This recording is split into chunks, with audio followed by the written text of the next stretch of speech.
You drink a coffee, and 20 minutes later, you feel sharper, more awake, ready to go. But coffee doesn't actually give you energy. What it's really doing is hiding how tired you already are. Let's go inside your brain and see how. All day long, a molecule called adenosine slowly builds up in your brain. The longer you're awake, the more it accumulates, and the more it binds to receptors that make you feel drowsy. Adenosine works like a key fitting into a lock. When adenosine binds to A1 and A2A receptors in the brain, it produces the feeling of drowsiness and slows things down.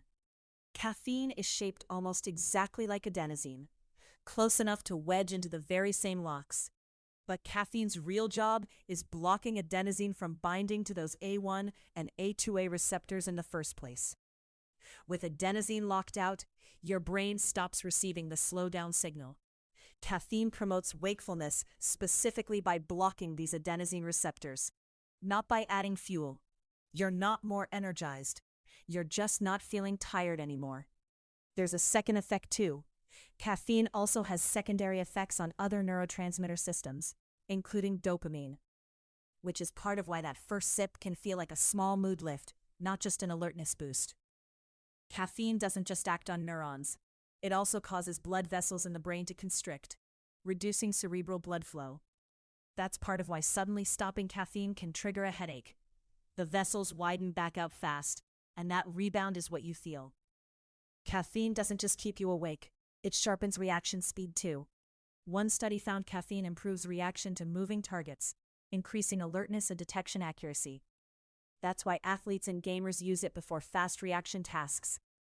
Drink coffee daily though, and your brain adapts.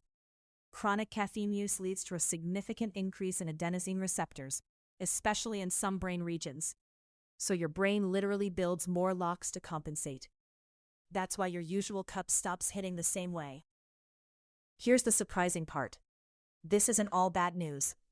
Several studies link moderate coffee consumption of 3 to 5 cups a day at midlife with a reduced risk of dementia later in life. And researchers believe long-term adenosine receptor activity plays a real role in protecting aging brains. So caffeine isn't fuel, and it isn't magic. It's a mask. It blocks your brain's tiredness signal, sharpens focus for a few hours, and over time even reshapes the very receptors it works on. The adenosine doesn't go away, it's just waiting for the caffeine to wear off. Now you know exactly what's happening in your brain every time you reach for a cup. Subscribe for more Science Explained. Next time we're going inside your CPU to see what really happens when you never clean your PC.